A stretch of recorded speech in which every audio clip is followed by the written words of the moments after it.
Hi hello అందరికీ నమస్కారం. నా పేరు Prasanna Hamsaka and welcome to my channel Palaharam by Prasanna. ఈ మధ్య కాలంలో మన దేశంలోని చాలా కెఫేస్లో బాగా పాపులర్ అయిన డ్రింక్ హాట్ చాక్లెట్. కానీ ఈ హాట్ చాక్లెట్ని మొదటగా ఎవరు తయారు చేశారో మీలో ఎవరికైనా తెలుసా?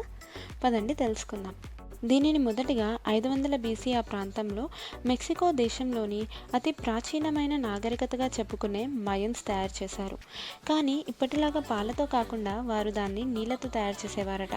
తీయగా కాకుండా కారంగా తయారు చేసేవారట. మయన్స్ దీనిని నీరు, కోకోవా సీడ్స్, కార్న్ మీల్ మరియు వారి మిర్చిలతో తయారు చేసేవారట. ఆ తర్వాతి కాలంలో ఈ హాట్ చాక్లెట్ యూరోప్కి చేరింది.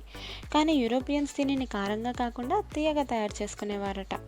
అప్పటి యూరోప్ రాజైన కింగ్ చార్ల్స్ V ఉన్న కాలంలో ఈ హాట్ చాక్లెట్ చాలా ప్రాచుర్యం సంతరించుకుంది. 17వ శతాబ్దం ప్రాంతంలో లండన్లో చాలా చోట్ల చాక్లెట్ కెఫేస్ ప్రారంభమయ్యాయట.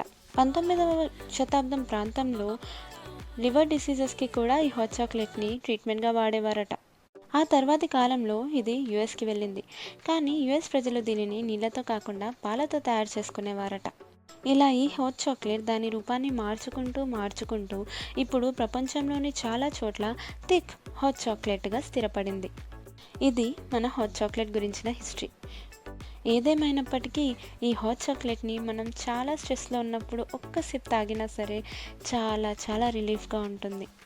ఈ వీడియో కనుక మీకు నచ్చినట్టయితే ప్లీజ్ లైక్ చేయండి, షేర్ చేయండి.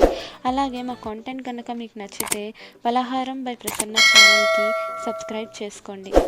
ఇంకా మీకు ఏ డిషెస్ గురించి హిస్టరీ కావాలో దానిని కమెంట్ సెక్షన్లో తెలియజేయండి. Thank you for watching the video.